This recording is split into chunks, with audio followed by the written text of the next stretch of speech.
السلام علیکم ورحمۃ اللہ وبرکاتہ۔ اگر آپ دینی اور اصلاحی واقعات روزانہ سننا چاہتے ہیں تو اس چینل کو سبسکرائب کریں۔ حضرت سیدنا حامد اسود رحمۃ اللہ تعالی علیہ نقل فرماتے ہیں کہ میں نے حضرت سیدنا ابراہیم حاص رحمۃ اللہ علیہ کو یہ فرماتے ہوئے سنا، توکل کے بارے میں میرے یقین کی پختگی کی ابتدا اس طرح ہوئی کہ میں جنگلوں اور صحراؤں میں سفر کرتا اور اپنے توکل کو پختہ کرتا۔ مجھے ویران اور غیر آباد علاقوں سے محبت ہو گئی۔ ایک دن میں ایک ویران جنگل کی طرف گیا اور اس جنگل میں 3 دن 3 رات قیام کیا۔ جب چوتھی صبح ہوئی تو بھوک اور پیاس کی وجہ سے کمزوری محسوس ہونے لگی۔ بتقاضۂ بشریت مجھے رزق کے معاملے میں کچھ تردد ہونے لگا۔ میں بڑا غمگین ہوا۔ اچانک میرے سامنے 4 بڑے بڑے اژدہے نمودار ہوئے۔ وہ اپنے منہ سے سیٹی کی سی آواز نکالنے لگے، پھر بن بناہٹ سی سنائی دینے لگی۔ اس کی اس آواز میں ایسا غم و سوز تھا کہ ایسی غمگین آواز میں نے آج تک نہ سنی تھی۔ میری آنکھوں سے آنسو جاری ہو گئے۔ وہ چاروں میری طرف آئے۔ ان میں سے ایک نے اپنا سر بلند کیا اور بڑا فصیح و بلیغ کلام کرتا ہوا مجھ سے یوں مخاطب ہوا: اے ابراہیم، کیا تم اپنے خالق کے بارے میں شک میں مبتلا ہے؟ میں نے کہا نہیں الحمدللہ، میں بالکل مطمئن ہوں۔ اس نے کہا تو پھر رزق کے بارے میں شک میں کیوں مبتلا ہو؟ وہ اژدہا میری حالت سے واقف ہو گیا تھا۔ میں نے متعجب ہو کر پوچھا تم میرے حال سے کیسے واقف ہوئے؟ اس نے کہا مجھے اس پاک پروردگار نے آگاہ کیا جو ہر وقت میرے ساتھ ہے۔ سنو، ہم 4 اژدہے مختلف مقامات کے رہنے والے ہیں اور ہم توکل جمع کر کے آئے ہیں۔ میں نے کہا یہ تو بہت ضروری ہے۔ بے شک میں نے بھی کھانے پینے کے متعلق توکل کیا۔ اس دوران اکثر اوقات بھوک و پیاس کا سامنا کرنا پڑتا۔ اس نے کہا اے ابراہیم، پوشیدہ باتوں کی ٹو میں نہ پڑو۔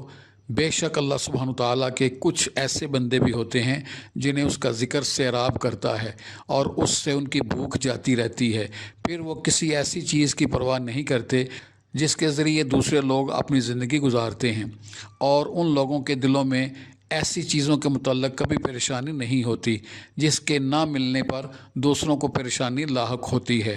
ہاں، وہ تو صرف فتنہ و فساد سے ڈرتے ہیں۔ اس اژدہے کا ایک ایسا فصیح و بلیغ کلام سن کر میں نے اپنے دل میں کہا سبحان اللہ، اژدہا کتنا پیارا کلام کر رہا ہے اور میں اس کی بات کو کتنی اچھی طرح سمجھ رہا ہوں۔ پھر میں رونے لگا۔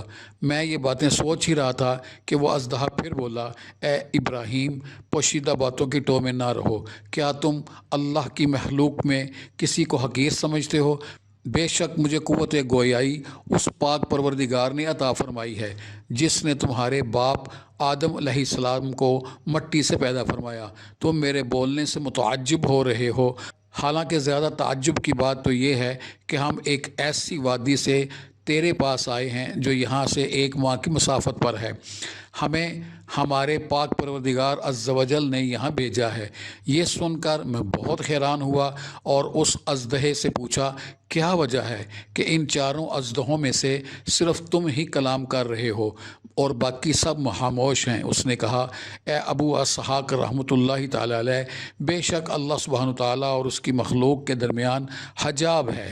مخلوق میں کچھ لوگ ایک دوسرے کے گہرے دوست ہیں، کچھ وزراء اور کچھ لوگ بعض کے شاگرد و مرید ہیں۔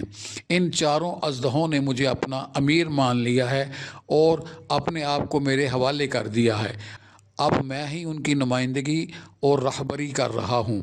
میری ایک بات توجہ سے سن لیجئے، اگر آپ کسی کے امیر بنو اور تمہارے رفقا آداب سفر ملحوظ خاطر رکھیں تو عنقریب تم اور تمہارے تمام رفقا صدق و اخلاص کی اعلیٰ منازل تک رسائی حاصل کر لو گے۔ لیکن جب امیر قافلہ ہی راہ سے بھٹک جائے اور اس کو رفقا اس پر برتری چاہیں تو سمجھو کہ وہ قافلہ ناکام ہو گیا۔ ناکامی کی سب سے بڑی نشانی یہ ہے کہ متحد اپنے امیر پر غالب آ جائیں اور اس کی طرف توجہ نہ دیں۔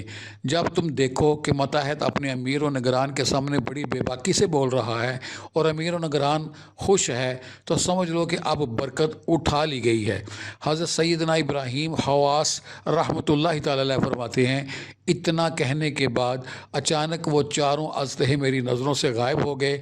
پھر میں 40 روز اسی ویران اور غیر آباد وادی میں رہا۔ جو منظر میں نے دیکھا اس کے بارے میں سوچ سوچ کر حیران ہوتا رہا۔ یہ 40 دن ایسے گزرے کہ نہ تو مجھے کھانے پینے کی فکر رہی اور نہ ہی کسی قسم کی حاجت درپیش آئی۔ میں 40 دن تک بالکل نہ سویا اور کئی دن تک ایک ہی وضو سے نماز پڑھتا رہا۔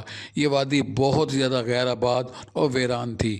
کوئی چیز اس میں ایسی نہ تھی جس سے انسیت حاصل کی جاتی۔ بہرحال 40 دن بعد ایک دن وہ چاروں اژدہے پھر میرے سامنے ظاہر ہوئے۔ انہوں نے مجھے سلام کیا، میں نے سلام کا جواب دیا۔ ان میں سے وہی اژدہا جو پہلے مجھ سے مخاطب ہوا تھا کہنے لگا، اے ابو اسحاق رحمۃ اللہ علیہ، میرا گمان تھا کہ ان 40 دنوں میں کسی نہ کسی دن تو منتخب کر لیا جائے گا۔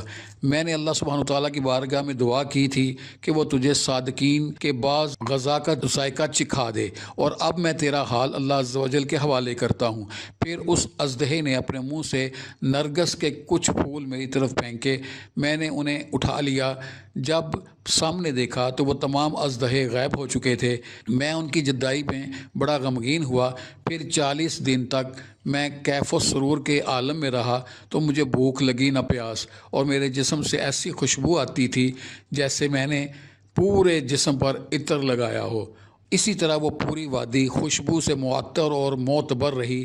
یہ وہ پہلا واقعہ تھا جو اللہ سبحانہ و تعالیٰ نے میرے لیے ظاہر فرمایا اور مجھے عجیب و غریب چیزیں دکھائیں۔